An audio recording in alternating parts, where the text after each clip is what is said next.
Welcome to Talent Titans, the podcast where we bring you entrepreneurs and leaders from the global staffing industry. I'm your host, Suky. Now let's jump right on in and welcome today's Titan. Hi, welcome back to another episode of Talent Titans. As many of you know, I'm heading to South Africa at the end of October for our very first South African Staffing Summit. So I thought it'll be a great idea to compare the Canadian, US, and South African market with the data that is available to us. So without further ado, let's just dive straight in and start here at home with Canada. Well, according to Statistics Canada's Labour Force Survey for August 2025, the Canadian job market experienced a significant and unexpected slowdown. The numbers tell a story of a market that is under pressure. The economy lost 66,000 jobs in August. This wasn't just an isolated blip. It followed losses of 41,000 jobs in July. So it made it the second consecutive month of decline. And it pretty much reversed the strong gains we saw earlier in June. Now, this cooling trend is, well, you can't deny it. The market has cooled. This pushed the national unemployment rate up by 0.2% to 7.1, a new cycle high and the highest rate we've seen since May 2016. Now, that's if we exclude the pandemic. I mean, 2021 and 2020, it was nobody could have predicted that. But crucially, the vast majority of these jobs, well, they were part-time employment with 60,000 part-time jobs going, while full-time kind of remained relatively simple. What does this data suggest? Well, it suggests that businesses are either cutting back on flexible hours or they're just hesitant to create new part-time roles rather than engaging in widespread layoffs of permanent full-time staff. So they're just doing the work with the staff, the full-time staff that they've got. It's a sign of caution as opposed to panic. Now, where were these losses geographically? Well, they're kind of spread across the country.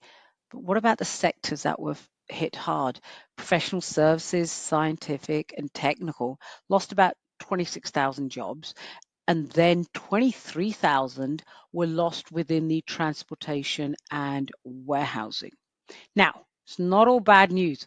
Construction added 17,000 jobs in August, which indicates that there's an investment in infrastructure and building projects. So let's turn our attention to our friends in the South in the United States.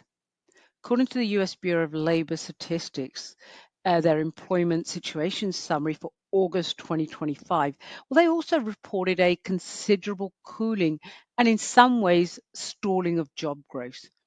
The headline figures for non-farm payrolls was 22,000 jobs added in August. For those of you that are unfamiliar with the term non-farm payrolls, it's a US economic indicator that measures the total number of paid workers, and it excludes people like farm workers and a couple of other categories.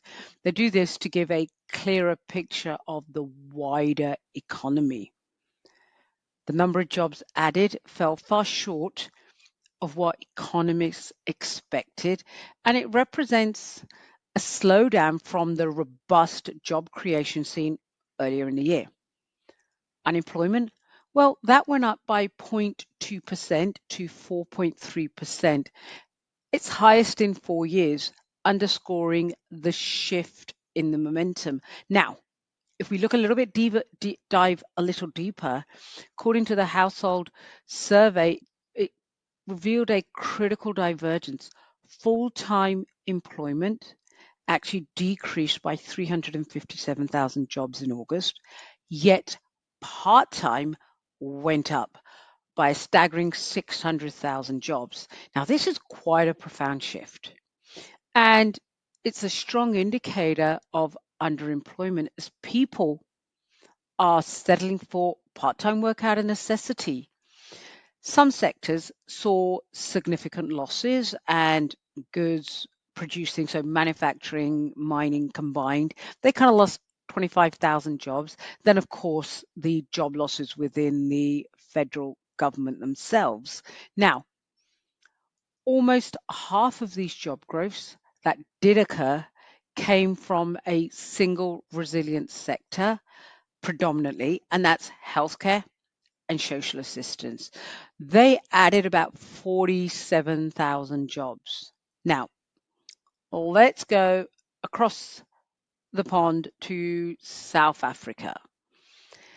Well, we can't deny it, the employment landscape is vastly different there.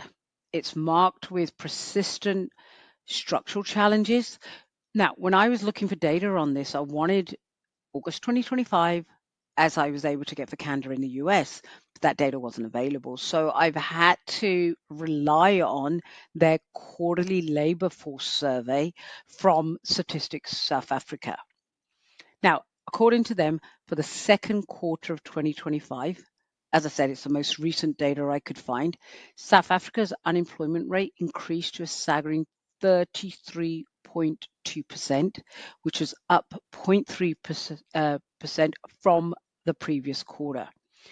The number of unemployed people grew by a substantial 140,000, bringing the total to a shocking 8.4 million individuals.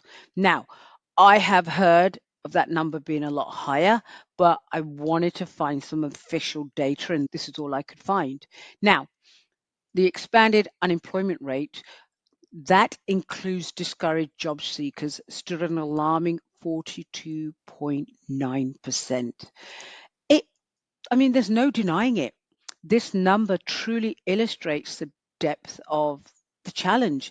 Youth unemployment, 18 to 34, remained exceptionally high at 46.1%.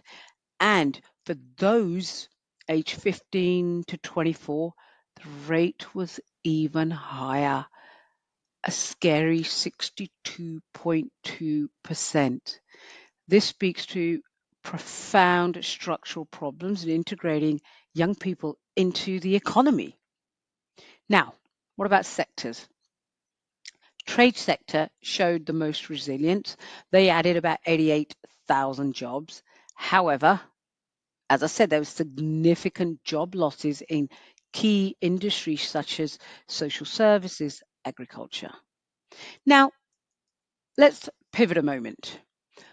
I know many of you in South Africa are really interested in expanding your business internationally, going outside of your borders. So, despite the headlines, why should North America still be on your radar?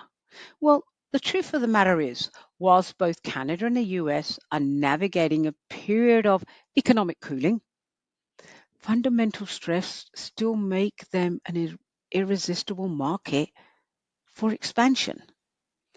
We're talking about a combined market of nearly somewhere around 400 million people with a massive consumer base.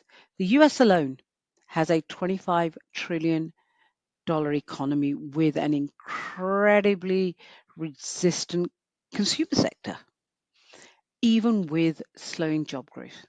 The sheer size of these markets provides a scale of opportunity that really is unmatched. And on top of that, North America is a global leader in innovation and technology. Let's be honest, this is where the world's leading advancements in AI, biotech, clean energy are born. So for South African businesses, this means you can align with and service these cutting edge industries. It's an environment where you can find world class talent, robust legal protection for your IP, and a stable, transparent business climate. So let's also talk about the human capital side. Both Canada and the US are home to highly productive and skilled workforce. North American companies, many of these North American companies are looking for cost effective ways to scale. So, on the flip side, South Africa offers a remarkable opportunity for offshoring. The BPO, business process outsourcing sector in South Africa is flourishing. Now, UK companies have been there a lot longer, but North American companies are starting to recognize that South Africa's immense value. The country offers a large pool of English fluent educated talent at with some significant cost advantages and a time zone that's highly comparable obviously with Europe, but also North American business hours. It really is a win-win.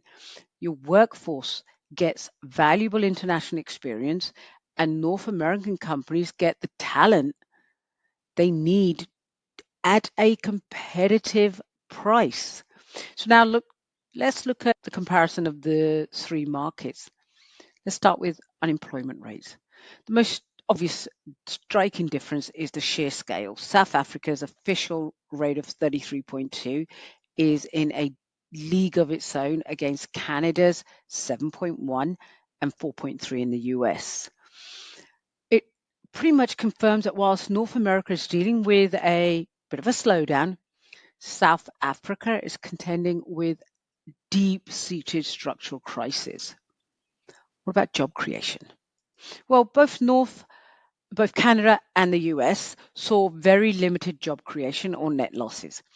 Canada lost 66,000 while the US added 22,000, in contrast to South Africa adding 19,000 jobs, but was completely overwhelmed by the 140,000 increase in the unemployment number of people unemployed. But let's also look at the nature of employment in the three areas. A common theme you're going to find in both Canada and the Canadian and the US economy is there is a shift towards part-time work. This signals a cautious market where companies are hesitant to commit to full-time hires. In South Africa, the lack of jobs is so profound that the issue is not it's not just about getting working part-time versus full-time. It's simply lack of opportunities in general. So, in summary, yes, North America's major economies are navigating a bit of a cooling phase. They still remain economic giants built on really strong foundations. The challenges, well, that's just the ebbs and flow of an economy. Whereas in South Africa faces a far more profound structural challenge. However, it's that very human capital combined with favorable business environments that makes South Africa an attractive partner for North American businesses. What this does is it creates a powerful bridge of opportunity connecting South African talent and innovation to the world's most lucrative markets. Now, does this mean one is right and the other is wrong? No, it doesn't. What I'm saying here is despite Canada and the US, Canada losing jobs last month and the US only adding another 22,000, it's still a very, very lucrative market for South African companies to be working in. And on the flip side, South Africa has a huge number of people unemployed. Even if you account for those people that are not actually looking for a job, there's still some amazing talent that North American companies can tap into. So I would say now is a great time for South African companies to look outside of their borders and look outside of EMEA. Take a look at North America. That's where all the innovation, the startups, everything, that's where it's coming out from. So why not be part of that? On that note, I'm going to love you and leave you, and I will see you in the next episode. Bye for now. Thank you for listening to this episode of Talent Titans, brought to you by Recruitment Professional Forum, where they're building a grassroots community for professionals and leaders in the recruitment industry to collaborate, advocate, and advance the profession. If you liked or were inspired by what you heard, make sure to follow, subscribe, and even leave a review. It lets more talented recruiters like you find the show. Until next time, keep on being a talent titan.